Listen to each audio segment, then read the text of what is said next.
நான் கேப்டன் அல்ல, தலைவன்தான். ஸ்கை சூர்யாவின் தன்னடக்கம்.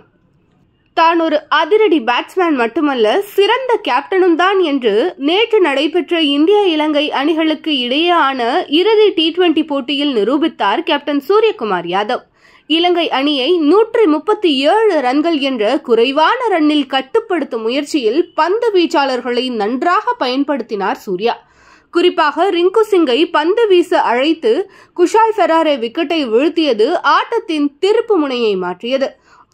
அதோடு மட்டுமல்லாமல் கடைசி ஓவரில் 6 பந்துகளுக்கு 6 ரன்கள் தேவை என்ற நிலையில் சிராஜிடம் பந்தை கொடுக்காமல் தானே பொறுப்பை ஏற்றுக்கொண்டு அந்த ஓவரில் 2 விக்கெட்டுகளை எடுத்ததால் போட்டி டையானது.